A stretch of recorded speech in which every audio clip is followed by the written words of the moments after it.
Well, I want to welcome you to church. Thank you for choosing this service. I really appreciate it. There is space at this service, and it means a lot to us. We are approaching capacity as far as social distancing goes at especially the 9:45. So it really is meaningful when you choose this one or the 6 p.m. But I want to welcome you. Those of you online, thank you so much for joining us. Jasper County Jail Campus, we love you. Thank you for being here. And soon to be Hebron. Hello. That's exciting. Yes. Can't wait for that. So just some COVID update stuff. I'm going to talk about masks at the end of the service. So I'm going to preach this whole sermon, and then we're going to sing the song, and then after that I'm going to talk about what we're doing with masks and where we're at. But I just will say with COVID, please continue to be praying. I know we all are, but we continue to have more cases than ever this week in Indiana. No good. Deaths continue to be flat. Thankful for that. I think that's because we have treatments that are getting better, and the rise that everybody said has been coming still has not come for Indiana, which is good. And some good news, another UK treatment in a double-blind study was found to reduce severe illness. So that's like hospitalization, ventilators and stuff by 79%. That's a game changer. And it's called interferon beta. You can look it up, but it's our most effective treatment yet. And it's out of patent, which is good. It means it's cheap, and it can be taken with a nebulizer, which is also really cool. So that means you can use it at home. So kind of good news there. But today is the last day of our Trolling for Hope series. And I've definitely enjoyed this. I love talking about dealing with trolls because I think it's a big deal in America today. I mean, trolls are those types of people who live below your relational bridges, and every time you try to cross, they come out and they try to, kill you and take your life and ruin everything and whatever. And trolls ruin relationships. And a trolling spirit is the great issue in America today. We have talked about in week 1 what trolls are and who Jesus was. He was someone who loved and persuaded his enemies, right? He didn't hate people he disagreed with. He loved them. And we talked about Daryl Davis, a man who attended different KKK rallies and connected with Klansmen, befriended them, and led them out of the sin of racism. And he's had the joy of having over 200 Klansmen give him their robes and leave the Klan, which I think is remarkable. We talked about the tongue and propeller and rudder analogy. Remember that? Your heart, from the heart, the mouth speaks. The heart is the propeller. The tongue is the rudder. That message worked out good. Then we had a family meeting. And today, I want to talk about relationships with people. Specifically, I want to talk about how to persuade people to change without being a troll. We've talked so much about, don't be a troll, and trolling starts in the heart, and be nice, and whatever, and that's all great. But then what if you actually want to persuade someone to change? I mean, we need to do that. We're supposed to do that as Christians, but how do we do that? This is a super critical skill that's rooted in Scripture. I know you're going to love this talk. It's intellectual, it's practical, and even if you're not a Christian, there's a lot of good stuff in here that you're really going to enjoy. Now, I want to start with a story. I'll never forget one of my biggest marital disagreements with my wife. As many of you know, my wife and I have 4 children. Here's a picture of our family. What some of you have noticed and some of you haven't is my wife has 2 kids that look just like her, and I have 2 kids that look just like me. It almost looks like our family is sort of like the Brady Bunch type of thing with, his and hers and whatever. But she tells me that's not the case. She tells me. But my youngest daughter, Aurora, we call her Rars, Aurora Grace, looks nothing like me. And I mean absolutely nothing like me. She's a blonde-haired, blue-eyed bombshell, beautiful, super cute girl. And the other day, which was actually a year ago, it's funny how the other day seems to encompass more and more time the older I get. But the other day, I was at the Hinsdale Oasis coming back from Minnesota. We were visiting my wife's family up there. And that's a trip that should take 7 hours, but because of the blessing of children, we're stopping every 5 minutes, and it takes like 12. But 10 hours into the trip home, we were at Hinsdale Oasis on the tollway, and my daughter got to, be released from her baby prison, the car seat, and we were letting her play in the play area, and she was having fun, and then I was picking her up to leave, you know what I mean, because we had to go. And at this point, in her mind, I was abducting her, you know what I mean? Like, I picked her up, and she is kicking and screaming and writhing and whatever, real bad. I mean, it actually looks bad. And this lady, and she is a walking political billboard, you know what I mean? And it's very clear that she and I have different perspectives on life. And she specifically is wearing a shirt that is uniquely anti-Christian, right? So it's like not good. But she comes at me with her cell phone out, right? And she's recording the whole thing, and she's like, Sir, what are you doing with that baby? And I'm like, you mean my daughter? And she goes, she doesn't look like she's your daughter. Are you sure? And at this point, I'm like scared. Like, what if she does call the police? How do I prove that this child is mine? I mean, she very clearly doesn't think that she's my daughter at this moment. And so I make a joke with her. I go, well, I mean, you and I both wonder if she is my daughter. My wife seems pretty sure, but I have shared the suspicions that you have simply because reasons and things, you know what I mean? But everywhere we go, our life is a bit of a circus. 4 kids, it's just all the time, like screaming and questions and regretting life choices and whatever, And recently, now that we're kind of out of the like completely insufficient to take care of yourself stage into the like I can change my clothes sort of stage and whatnot, it's turned into a new irritation, which is the questions, or the stories. They tell me stories like this. Dad, one time, and they like breathe so much, it's like you have to speak out before you breathe in. Like, you got to learn this, the rhythm, and the stories are just so inane, and it's kind of tough. It's tougher than I thought it would be. Now, I brought in this deal here, and the cameras are going to show it if you can't see it on the side, but we're going to use this pad all day today. But this line here represents joy in my life. This line here represents nominal joy before my kids were born. You know what I mean? And when my first daughter was born, this is what happened to my joy. With each kid, it's just, we're talking downhill here.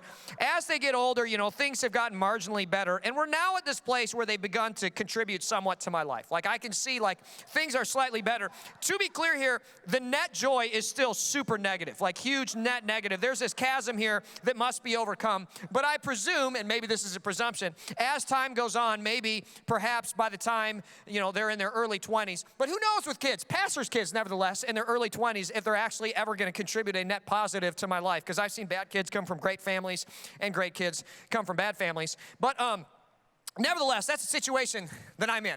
And you could tell, based on my description of fathering, that I wanted 2 or 1 or maybe none kids. You know what I mean? That's kind of where I was at. And my wife is a super persuasive and captivating woman. You saw her come up here and host. She's beautiful. She's a bombshell. And she's the type of person, you don't have to take my word for it. Anybody on staff who knows her, like my wife can persuade you without you even knowing that you're being persuaded. And it's like, you come up and she has this idea that it's just the worst idea on earth. Like, it's terrible, there's no way we can do it. And by the end, you're like, oh, I'd love to do that. And you feel like you owe her for doing her this favor. It's like, how did she do that? You know what I mean? Like, how did that happen? I didn't want to do this, but now we're doing this, and I didn't even realize this was happening. Now, obviously, we ended up with 4 kids and counting, despite me being set on 2 or 1 or none. And I kept telling Kristen, like, I have a headache, I'm more than a piece of meat, but she can't keep her hands off me. In the end, she says, and this is such a great line. She stole it from Karen Bohr. But she said, I wanted 6 kids, and you wanted 2, or 1 or none. And you got what you wanted twice, because 2 plus 2 is 4. And she says, I never got what I wanted. And I was like, of course, that's great. That's what you would do. But I find the process that she used to persuade me kind of amazing. You know what I mean? Like, she was able to bring me from a place where I was really opposed to something to a place where I was all for it without me ever really feeling pushed or swayed or cajoled. It was just this smooth, kind, grace-filled process of persuasion. And I think that's really effective. And I was totally on board and excited with number 3 and number 4. When it comes to dealing with trolls in our lives, when it comes to dealing with differences in our lives, I think it's not just controlling what we say. We've talked about that. I think it's not just not becoming a troll ourselves. We talked about that. I think it's also, if we're going to overcome this issue in America for good, we need to learn to be effective, loving, compassionate persuaders. Because it's easy to know the truth. I mean, I'm a Christian because I'm a facts-based guy. Obviously, something doesn't come from nothing. I'm not superstitious. I'm not going to follow the religion of atheism because, look, it's obvious. There's overwhelming evidence that Jesus is who he is. It's easy to know the truth as a Christian, but it's hard to lead others into that truth without becoming a troll. And God calls us to be able to build these relationships, carefully win hearts, and lead people into a deep, fulfilling truth and relationship with him. But how do we do that? If you want to learn how the Bible calls us to be persuaders, if you want to learn how to win friends and influence people in a way that honors Jesus and follows his teachings, this message is for you. And even if you're not a Christian, I think there's going to be a lot of good in this for you. So I want to challenge you to engage. Now, we talked about Paul in the Bible before. He's the greatest pastor of all time. I also love Paul because he is well documented in secular history from antiquity. Like, you as an academic can't really say, I don't think Paul of Tarsus exists. He does. He is. He's real. His actions, his life, his times, his writings, real. So anyway, interestingly enough, Paul tells us that we are to be persuasive, to be engaged with and compassionate with all people. 1 Corinthians 9, 19, 22, and 23 says, even though I'm a free man with no master, I have become a slave to all people to bring many to Christ. Yes, I try to find common ground with everyone, doing everything I can to save some. I do everything to spread the good news and share in its blessing. This is something that I think Christians and people in general fail at all the time. Paul says we're supposed to connect with people who are different than us, culturally, emotionally, physically, spiritually, racially. We're supposed to connect with different people and show them who Jesus is. I think the hard part for all of us is, did you hear me say hard fart for all of us? That was kind of funny. I didn't mean to say that. That's not an appropriate word. It just slipped out. I don't know why I brought attention to it. John, when you make a mistake, just move on. Move on. Don't point it out. Grant tells me this all the time. Okay, I think the hard part for us is connecting with people who are different. It's easy to connect with people who are similar. It's easy to connect with people that we agree with. But how do we connect with people who are different and show them the truth of Jesus? We talked about not getting mad. We talked about how trolling happens. But how exactly do we be all things to all people like Paul asks us to? And he actually gives us several examples in the Bible. He doesn't just tell us to do it. He lives it in his life. And that's what I love about him. The example we're going to look at today comes from Acts chapter 17. And Paul is in Athens in Greece. You can go to the city he was at, perhaps the most liberal and cosmopolitan of all secular cities in antiquity. And here he gets a chance to talk to the town council, the leaders of the city, in a place that's called the Areopagus or Mars Hill. You can actually visit it today. And I kind of think this little outcropping here, this cliff, that's the Areopagus. That's the city hall of antiquity. I'm like, that's genius. Why do we build buildings when we can just have people meet outside? Like, that's smart, right? Genius. So anyway, I love that the Bible takes place, real places, real events that corroborate with history. Pretty neat. Acts 17:22, it says, so Paul, standing before the council, addressed them as follows. Men of Athens, I noticed that you are very religious in every way, for I was walking along, and I saw your many shrines. And one of your altars had this inscription on it, to an unknown God. This God whom you worship without knowing is the one I'm telling you about. This is an utterly brilliant relational tactic that he is using because he's building consensus with them. He's showing an understanding of who they are. He's connecting with them, and he's finding common ground to persuade them. And that's great. That's great. But I want you to understand the difficulty of doing this because Paul isn't speaking with people that he likes. He's not speaking with people that he agrees with. He's speaking with people that disturb him. Just flip back a few verses to verse 16 here. It says, while Paul was waiting for them in Athens, okay, some friends that were going to come to meet him, he was deeply troubled by all the idols he saw everywhere in the city. And, the Bible is not emphatic for no reason. The Bible is not like a teenage girl on Snapchat. It was the worst day ever. It was the best day ever, right? No. When the Bible says deeply troubled, it really means he was truly emotionally disturbed by what he saw. And a lot of times people just assume idolatry is like, worshiping statues or false gods or whatever. That's not it at all. Idolatry in the world of antiquity consistently involved the sexual abuse of women and children, rampant sexual slavery and dehumanization of women and children. They were commonplace anywhere the teachings of Jesus didn't prevail and don't prevail, even today, right? You go to a place where the teachings of Jesus are receding, right, or don't exist very well, of course, sexual slavery is common in atheist China. Sexual slavery is permitted in Las Vegas and in Amsterdam, right, in the red light district. The reason we as a Western world are not okay with women as sex slaves and we're not okay with the sexual abuse of children is because of the teachings of Jesus, as a matter of historical fact. And you might be an atheist today, but the reason why you have an ethical, uncomfortableness with those things is specifically because of the teachings of Jesus. And you can look at the historical record and find out, he's right, I'm right. Like, you might not believe Jesus is a deity, but you have him to thank for the emancipation of women and children. Kind of remarkable. Paul is troubled, deeply troubled, grieved by these things. But notice how he persuades. He doesn't walk into Athens and say, y'all are terrible. He doesn't walk in and say, the way you treat women, you're chauvinists, all of you all, you're terrible. That's not how he walks. He doesn't walk in holding a sign saying, children should be freed, stop being pedophiles. That's not what he does. Instead, he goes through this incredible process to call people out of this sin. And what he does in this conversation would proceed to go on to transform the world today. And we still feel the impacts of the very conversation that we're going to read about. And I think that's kind of remarkable and moving. He used this process I'm going to break down for you. Later, this process would be discovered in the late 19th century, early 20th century. It's called social judgment persuasion theory. It was researched by this guy named Muzafer Sharif. You can look at it. It's great. But he didn't really discover it. He just ripped off what Paul taught us. So in my mind, this is Paul's way of speaking to people he disagreed with, right? And this is what Paul did. Paul had a perspective on faith where he really loved God. He had a strong faith. We're going to say he loved God 10 out of 10, right? You couldn't love God more, right? Over here on the other end of the spectrum, we have a negative 10 over here. And people who are here, they say like religion is evil. The worship of God is harmful. God is evil or doesn't exist, right? Over here in the middle, God might exist, right? I don't know if he exists or not. Like God could be good, God could be bad. There could be many gods. I don't know, right? Paul is over here, and he is very, very committed to his faith. He has what I call a strong faith. We're going to picturize faith with a boat anchor here, right? This is a very terrible boat anchor. But that's Paul's faith, right? He has a strong, strong faith. He's anchored. He knows what he believes. He knows why he believes it. He has what I'm going to call a small range of acceptance. These are thoughts that he's willing to accept as true. And Paul's range of acceptance is small because he knows Jesus is the way, the truth, and the life. No one can come to the Father except through Jesus. Jesus is the only way. There's not other way. There's no other name under heaven given to men by which we must be saved, right? Paul knows what he believes. He knows why he believes it. That's his range of acceptance, pretty small. In Athens, it's very different. In Athens, they don't care about facts. They care much more about feelings, right? They care about new ideas, philosophies, feelings. They're not searching for evidence. They're searching for things that vindicate actions. So anyway, their anchor of faith is much smaller, right? They have an itty-bitty baby anchor. Paul's a big anchor. They have baby anchor, right? Their range of acceptance is really large.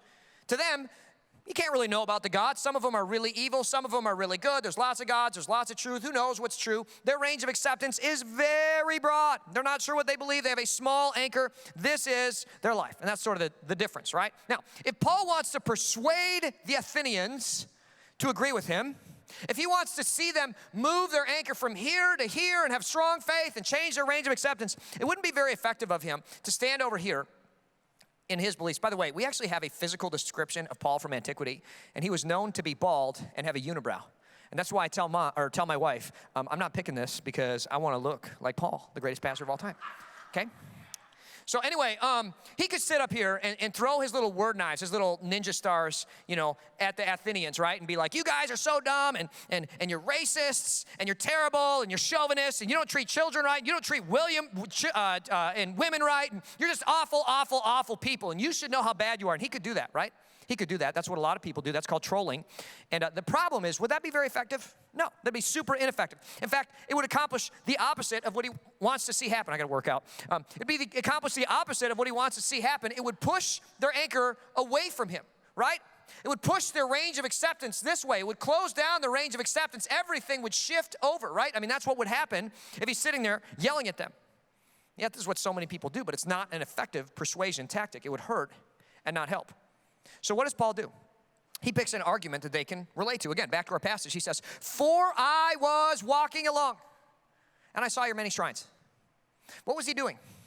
He was studying them. He was studying their culture. He was learning about, gauging, and understanding who they are, what their range of acceptance looked like, right? He was trying to figure out, why was he doing that? Why was he trying to figure out where they were at? So that he could make an argument that they would relate to, that would be right on the edge of the range of acceptance. He said, I saw a shrine to an unknown God, and I'm here to tell you about that God. So he picks an argument that's right here, right on the edge of their range of acceptance. And as he picks arguments that are farther and farther outside the range of acceptance, or right on the edge of the range of acceptance, the closer and closer the range of acceptance is going to shift to his position, right? And the more their anchor is going to move this way. That's how persuasion works over the course of time. I mean, it's an effective process. That's what you do. When I was younger, I used to try to figure out right where the edge of the range of acceptance is, and I try to be right there. Sometimes I wasn't good at it. I would do something my wife calls crossing the line. She said, that's crossing the line, right? Happens all the time with me. But why does he do this? He wants to connect with them in a way that won't push them away. He wants to love them. He wants to be all things to all people. This is what he means in 1 Corinthians chapter 9. Listen, if we're to stand on our own range of acceptance and throw all these knives at people saying, you need to all the time, right? That's what trolls do. That's trolling. There's no shortage of people who do this, who take the easy way out. If you don't come over here, you're going to hell. If you don't come over here, then you're abusive. If you don't stand with me on this issue, then you're part of the problem. Then you're a racist, and you're a fascist, and you're a socialist, and you're a communist, and you're stop. That's trolling. All that does is it pushes people farther apart, doesn't bring people together. It makes the problem worse.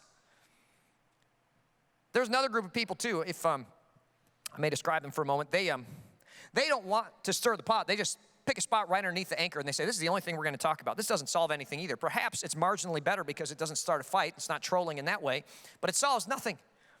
Paul's challenge is to calculate exactly what the range of acceptance is, and then to build and plot a path of persuasion that shows them the love of Jesus and walks them across a bridge that he creates through conversation and dialogue. This is what he's talking about when he says be all things to all people. It means we understand and connect with people. Notice Paul took the time to study them, right? I was walking through and I saw your many shrines. Jesus did this all the time too. When you read the Bible, what is Jesus doing when he's talking with people? He's asking them questions to learn about them, to learn about their range of acceptance. Why did Daryl Davis go to KKK rallies? Because he supported them? No. He wanted to meet them where they were at so he could build a bridge to them in their house. Christians are uniquely able to do this because of something called grace. Jesus says our love for one another is how we show the world that we're his disciples. There's another part of this dialogue that I want to show you. This is called a bridge of grace. And this is something that I believe Christians uniquely get because we believe that people are created in the image of God and that all people are intrinsically valuable, which is not something most of the world believes. We're able to see all people as valuable and connect with anyone. This is the bridge of grace right here, right? As a Christian, we should have a bridge of grace that extends to everyone. Some people don't have a full bridge of grace. They have only a small bridge of grace as Christians, but we're supposed to be able to connect with anyone, right? And the more grace we have, the more people we're able to understand and connect with. Now, I want to be clear, a bridge of grace is not a range of acceptance. A bridge of grace doesn't say, I endorse and agree with you. It says, I dignify and understand you. And there's a big difference between those two things. God doesn't call us to endorse behaviors that are sinful. God doesn't call us to look at a sexuality or an ethic or an ideal or an action that is sinful and say, that's okay if that's you. No. He calls us to love and have compassion for the person. That's why we say at First.church, we say, no one's perfect and everyone's welcome. Does that mean that you can do whatever you want and you're fine and whatever? No. Does that mean we endorse and celebrate every human behavior under the sun? No. It means no matter what, we have grace for you as we build a bridge to who Jesus is and as we build your anchor of faith. We want to call you to a better life. We want to call you to a different life. We don't celebrate and endorse and support behaviors that are sinful, but we do have grace for, compassion for, and dignity for every human being under the sun. And this is what the world is struggling with. This is what the world is struggling with today. I believe that right now, as the teachings of Jesus recede from our society, the bridge of grace is being erased. The bridges of grace are being erased from society. As a whole, Christians are statistically among the most grace-filled peoples of the world. This is kind of interesting. Christians are statistically the most generous subgroup of people in the world. That's cool. We're the most giving. I think we're among the most grace-filled. The United States has been the most compassionate and benevolent world leader we know of in human history by nearly every measure. We're not without fault. Obviously, I think that the history of slavery that we have is terrible. But I think as a whole, the United States has been a wonderful and benevolent country because we've been rooted in the teachings of Jesus. Countries not rooted in the teachings of Jesus don't have a history of grace. Think about Muslim countries today. There is no bridge of grace. If you are different, then you're like out of society or in some cases killed. Think about atheist China. If you don't support and agree with the government, you're disenfranchised, you're sent to concentration camps. And socialist atheist Venezuela, and even Canada to a lesser extent because of the C-16 compelled speech law, they don't tolerate people who think differently. Christians are unique in this. We don't force people to think in a specific way. We have a bridge of grace. It dignifies, doesn't necessarily agree with, but we dignify and allow other people to have different thoughts. This is what's happening in secular society today as we're watching the death of grace in the West. Now the standard is perfection. You must agree with me perfectly or you're evil. The bridge of grace is dying. Now we no longer have a bridge of grace. We just have a range of acceptance. And here's the problem. If my range of acceptance does not overlap with your range of acceptance, then we can't have a relationship. And the effect is, because we can't build a bridge of grace, we just throw our little knives, our verbal knives and jabs at each other over and over and over again. We push people farther and farther apart religiously, socially, politically, and relationally. I would even say a tolerance for a range of grace is dying too. Like if you say, hey, I have a big range of grace, and I might not agree with you, but I just want to get to know you. I just want to understand you. There are people who would say, you know what, if you don't agree with me, then you're part of the problem. You know what, if you don't agree with me, I don't even want to talk to you. You're part of the problem. You're evil. You're evil. I don't even want to have a conversation. We're pushing ourselves farther and farther away. This is not the first time in human history that this has happened. In past societies, when people get to the opposite end of the spectrum, then one side will fight against the other side, overpower, destroy, and erase. And that's how you build unity, is you destroy. This doesn't just happen politically. This happens relationally. This is what happens in marriages all the time. And I'm going to draw another thing here. I don't know if you've ever had two friends get into a relationship with each other in like a friend group. And they're two like relatively normal people, right? And this is 10 here, negative 10, kind of a repeat of the other one. I'm just drawing so well right now, right? And you have two friends who get together and they're really compatible. They have like one issue. We'll call this spectrum about what side to butter the toast on, right? I mean, this is something inane. It doesn't really matter that much. They're almost the same, but they're a little different. If they don't have a range of grace, they have no way of building unity with each other. You ever seen this couple, they get together and it's like one little teeny tiny fight after another? I mean, they're so little and they're chucking their ninja star knives at each other and just arguing all the time and they're pushing each other farther and farther apart. And it's like they get together with you and it's like, man, like 6 weeks ago you were like a normal couple and now you're like kind of crazy. You know what I mean? And then like a year later, they're all the way over here and they're like filing restraining orders and like doing Find My Friends on Friends apps to see where they're at. And I saw you talking to him and what's going on? It's Snapchat. It's like, oh my goodness, like you guys were normal people like even just 9 months ago and now you're legit crazy. Like, do you hear the words that are coming out of your mouth and the things that you're saying? And it's like, what happened? What happened? What happened? You had a relationship where you didn't have a bridge of grace. And without a bridge of grace, if you don't have an overlap in your range of acceptance, you're just going to push each other farther and farther and farther apart. And you have no mechanism to build forgiveness and relationship with each other. This happens with siblings, with coworkers, with neighbors. This is trolling. We get to this place where we're on opposite ends of the spectrum. We both push each other out there and we burn the bridge. We burn the bridge. And how often do we see that today? I see previous generations, relationships last a lifetime. I see men and women of our church and older generations, they come, they get together every single week during the week for coffee and whatever, and we've had relationships. Today, oh man, families can't talk to each other, one little fight and it's over, and we can't.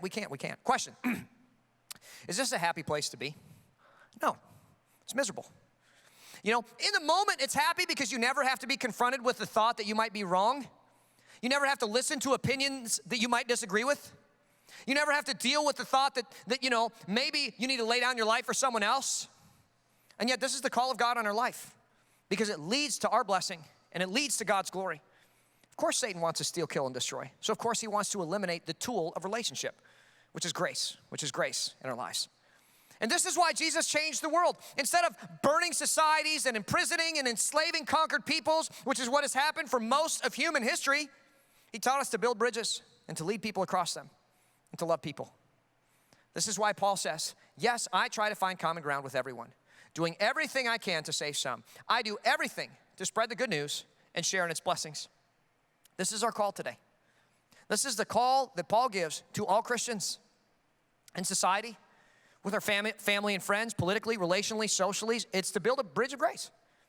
I think so often Christians are like, well, I'm just not going to associate with them. I'm just not going to do it. I'm just not going to engage. I'm just going to shut down. I'm just going to post this nasty meme about how idiotic other people are and all these things. Stop. We're called to build bridges through relationships. Jesus enforces what Paul says, or the other way around. Paul enforces what Jesus says. He says, so now I'm giving you a new commandment, Jesus says, love each other. Just as I've loved you, so you should love each other. Your love for one another is what proves to the world that you're my disciples. This is it. This is the whole Bible in a nutshell. We are called to persuade, to build bridges, to be all things to all people. So what does this whole series come down to, right? I preached this big, long series. What are the points that I want you to take away from this? I just have 4 closing thoughts. I'm going to go through them super fast, but 4 closing thoughts that I want to give to you about trolling for hope. Number 1, I want you to know that as Christians, we have a huge advantage. We're unique, and that we have an ethic that compels us to see value in all human life. Everybody is created in the image of God. We have received grace from God, so we see value in all people uniquely.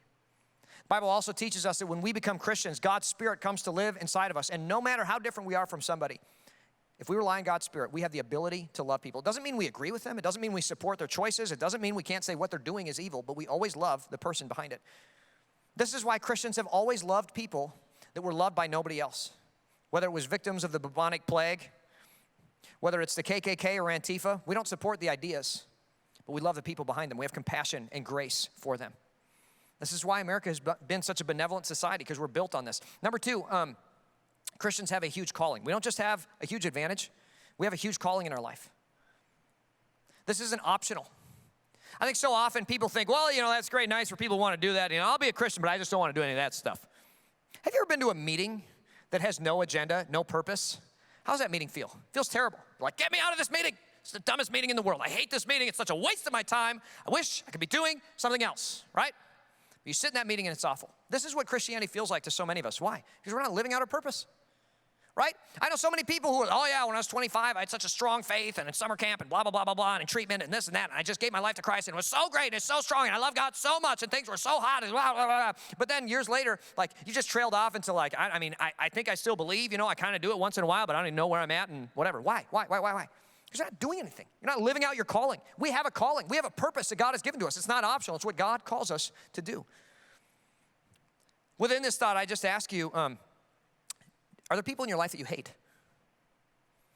It's fine to hate a bad idea. It's okay to hate sin. It's not okay to hate the people behind it. If you would identify as a Democrat and you say, man, I really hate the president. President Trump is evil and I hate him and all this stuff. And it's okay to hate his ideas. It's okay to hate some of the things that he says or the way that he says them. It's not okay to hate the man or his surrogates or the people behind him. We're called to love. If you identify as a Republican, you say, well, I hate Nancy Pelosi. She's terrible and all this stuff. Well, it's okay to hate the ideas. It's not okay to hate the person. It's not okay to hate the surrogates and the people behind. We're called to love and build bridges to those people. It's a heart check for me. Number 3, this is a big one. This is probably the best point to me in the entire talk, but it's a good point. It's always great when a pastor affirms his own point, but this is a good point that I like here. Number 3, it's okay if we don't win them all at once or ever. Young people in the room, millennials and Gen Z, you need to hear this. We have a tendency to want it all and to want it now. And if it doesn't happen right away, if the world doesn't fix right away, if we're not promoted right away, millennials, you're like, I have been working at this job, Mom, as hard as I can for 3 weeks, and they have not recognized me, and I'm not even making a difference, and this is just so hard. It's so hard. Where's my trophy? This should be better. Mom, I have been trying not to speak back to him for 3 days. For 3 days, and our marriage isn't fixed right now, right? It's just so hard, right? Listen. It's okay if we don't win them all at once or ever. We have friends in our life, Kristen and I, we've been trying to reach for 6 years, faithfully reaching out. For some of these friends, we're literally the only Christians that they know. They've never, ever been friends with a Christian.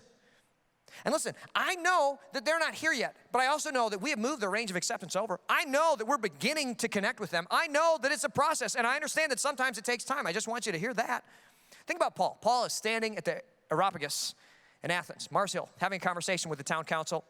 He tells them about this unknown God. It's a great start to a message, and you probably assume that it's like people running to the altar, giving their life to Christ, crying and weeping. Check out the results here. It says, when they heard Paul speak about the resurrection of the dead after he finishes his sermon, it's like his jam at the end. Some laughed in contempt. Are you serious? You're so stupid. You believe that people could get raised from the dead? You're out. They laugh at him in contempt. What does contempt mean? No value for the person. I write you off. I don't even want to listen. There's no value for them. But others said, we want to hear more about this later. Notice, nobody chose to follow Jesus. He gave an invitation to receive Christ, not a single person. Some laughed in contempt. Others were like, okay, I'm open to that idea. He gave an invitation to receive Christ, heads bowed, eyes closed, hands raised. Oh, nobody? Okay, all right, well, I'll just cry, right? That's it. I've been there. I know how that feels, right? That ended Paul's discussion with them. That's it. That's the end. Eventually, some joined him and became believers. Not in the moment, it implies, but eventually. Among them were Dionysius, a member of the council, and a woman named Damaris, and others with them. Very few to mention, 2 names, maybe a few in their household, very few people chose to follow Jesus. Listen, it's a process. And I think so often we think we can change the world in a moment. Young people especially, I've had a lot of feedback from you guys, and I'm so grateful. I've had people saying, John, you're too far to the left. John, you're too far to the right. John, you're too this, you're too that. John, if you don't take this stand, then you're this and you're that, and you're part of the problem, and you need to take a stand, or you're this and you're that, and you're a socialist if you don't take a stand for freedom, or you're a racist if you don't take a stand for this, and all this stuff. And I say, listen. I'm going to reach people the way that Jesus called me to reach people, right? Relationally, in a way that connects with them, within their range of acceptance. My goal isn't to please you. My goal is to reach people far from God, to convict them of sin, and to call them to be in a relationship with Jesus. That's what we do as Christians. I want to heal the world of hatred and bigotry just as much as you do. I want to address systemic injustice where it actually is and point out places where it doesn't exist, because facts matter, right? But listen, it's a process. It's a process. And if we demand everybody change in a moment, we lose and we troll and we burn the bridge. So I just want to ask you, especially young people, will you be patient and faithful and loving God's people and living out his call? Because that's what's required. Stalwart faithfulness. Faithfulness. The best things in life come from faithfulness. And I think so often we choose what we want now in place of what we want most. What we want now is to tell somebody how bad they are. What we want most is the world to be healed of hatred. And so often we compromise the future for the present. My last statement is really simple. You need to ensure your anchor is strong. As Christians, our range of acceptance is small, our bridge of grace and tolerance is huge, and our anchor should be strong, right? Our anchor of faith should be strong. But I know so many people who don't have a very big anchor. They have an anchor like this instead of an anchor like that. And you try to engage somebody in one conversation, one, History Channel show, one TV show, one professor, and all of a sudden it's like, I don't know if I believe what I believe anymore, right? This is why knowing what we believe and why we believe it really matters. This is why, as a church, we try to focus on the facts. This is why faith is on our side. I love that. But this is why I always remind our church, every single week you hear me say something. What do I say? I say, something doesn't come from nothing. Why? Because I want to build an anchor for you that matters. And when the storm comes, at the very least, I want you to remember, oh yeah, that's right, God does exist. Something doesn't come from nothing. This is why we do sermon series like Can We Trust the Bible? Please link that in the description, Cooper. But this is why we do sermon series like that, because I want you to know what we believe and why we believe it so that you can have an anchor that holds. Older generations in the room, I hope that you're praying for younger people today, because they're facing an onslaught, a stormy onslaught of discrimination and anger that you never faced before in your life. And I just want you to know that that's what they're going through, and it's hard. If you are a Christian and you are young, it's a hard place to be. It's the right place to be. It's the truth. It's the compassionate best thing you can do with your life, but it's hard. I just hope that older generations, you continue to pray, not just for, the church at large, but I hope you pray for young generations that their anchor would hold in the stormy gale that they live in. I want an anchor that holds. Those are my thoughts. Now, I want to go back to the Oasis. I want to go back to that place where I was talking with my daughter, Aurora, and she was kicking and screaming, and, it was pretty bad. This lady comes up to me, with her phone out. Excuse me, sir. Is that your baby? And she made assumptions about me, and I just want to acknowledge, to her credit, I don't think she woke up and wanted to be evil. She didn't wake up and say, hey, I want to discriminate against this person and make assumptions about him. She woke up and thought, I want to do the right thing. And in this moment, I think this man, who looks scary to me, because I've never been around people like him, is abducting this child, right? She was trying to foil something evil. And I just acknowledge that, and I celebrate that part of it. On the other hand, I found it a little bit offensive. She was making assumptions and whatever, and blah, blah, blah, and things and reasons. And in the moment, I thought, I could ruin her life. I could turn her into a total Karen. I could get on my phone and record her and blah, blah, blah, blah, blah, and I could just crush her, and I'm pretty good with my words, and I'm just going to destroy her and annihilate her, and you just wait. She'll lose her job, and I could crush her. And you know what? Maybe 15 years ago, that might have been something I was tempted to do. But instead, I just remembered this is the call of God on her life. And right now, she has a perception about Christians. She has a perception about people that look like me and families that look like me, that, this is the type of person I am. And I just thought, you know what? I'm going to make a joke inside of a range of acceptance. And maybe, just maybe, next time she encounters someone like me, her range of acceptance will have moved over a little bit. Maybe, just maybe, next time she encounters a Christian, she'll think, you know what, they're not all bad. Because by the end of our conversation, she knew I was a Christian. Maybe, just maybe, she'll take one step closer to Jesus. Because I have a range of grace for that. I have a range of grace for people making assumptions about me that are wrong. And that's what I did. Not because I'm a good person, but because Jesus first loved me, right? This is the way all of us are called to love all people in our lives. It's not just a good idea. This is a part of loving God. Watching people walk into destruction while pretending that sin is okay is not loving. Yelling at people we disagree with is also not loving. I think God calls us to be persuasive and loving, building bridges of grace. We're called by God to win hearts. And that's what's going to heal the world. That's what's going to bring hope to a world that's full of trolls. That's what's going to bring healing. The church did it once, 2,000 years ago. The church transformed the way that the world viewed people and ethics and morality and women and children and people, slaves and masters. The world was emancipated by the teachings of Jesus, radically. I just believe now it's our time to do it again. Will you be a part of it? Will you be a part of this solution? 4 questions I want to ask you as we leave this series and close. Number 1, think of some people in your life that are on the opposite end of the spectrum, of whatever the spectrum is. Do you love them or do you hate them? For me in my life, that's a convicting question, because there's a lot of people I look at, I'm like, they're destroying our country and it's terrible, and how can it's the mark of the beast and it's evil, and how can it happen? It's awful. I'm like, wait a minute. This is not the worst time in human history, not by a long shot. And God calls us to love all people. My heart is wrong. God, will you forgive me of my sinful heart in this circumstance? Number 2, what are some conversations that you have had in which you have failed at that process that I've laid out for you?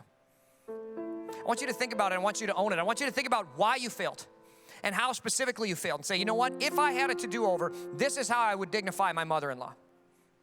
If I had it to do over, this is a different way. I need to spend some more time studying range of acceptance. Don't go off into, oh, it's their fault, and you don't understand, John, how terrible, and whatever, and blah, blah, blah, and things and reasons. Stop. Jesus looked at the men who were crucifying him and said, Father, forgive them, for they know not what they do. And he found a range of acceptance with them. At the very end of their experience with him, what did they say? Surely this man was a son of God, right? Number 3, how broad is your range of grace? And I find this one convicting too, because my range of grace, it always wants to shrink, right? It always wants to shrink. It always wants to just get a little bit smaller, a little smaller, because I look at those people, whoever they are, well, they don't understand. This whole movement's just corrupt and whatever. And it's okay to disagree with the movement. It's not okay to hate people behind it. Do you have a range of grace where you can connect with somebody who's very different? And do you have the capacity, the emotional capacity to engage with them and show them who Jesus is? Lastly, how is your anchor holding? I'm gonna be honest, as a young man, there were times in my life where my anchor was not holding. I thank God that I had a safe enough family where I could go to people I respected and say, hey, my faith is struggling. One of the books that I read that really helped me was I Don't Have Enough Faith to Be an Atheist by Frank Turek. I thought it was a really excellent book, really helpful. Some of the sermon series we've done, Can We Trust the Bible? Do All Roads Lead to Heaven? Many others are things that you could engage with that might be helpful. But if your anchor isn't holding, don't just sit there and go, my anchor's not holding. Do something about it. Figure out what you believe and why you believe it. This series isn't just meant to be engaging or emotionally, helpful. I want this to be something that transforms the way that we live. Because I look at the world that we're in right now, and I'm not super thrilled about living in it. I want to be a part of the solution. And I hope that you have the courage to be as well, by choosing love, by choosing the way of the cross, by choosing to honor Jesus and to love the people he created. As we close, I want to pray for you. Let's stand.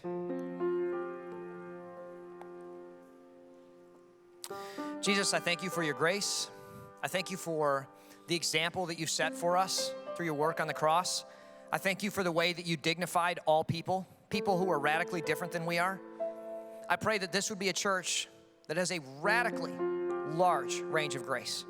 I pray that we would be a church that continues to steadfastly remain faithful to the small range of acceptance that you give us. You are the way, the truth, and the life. There's no other name under heaven given to men by which we must be saved. Today, as a church, we will not compromise what we believe, and we will not compromise who we are called to love, which is everyone.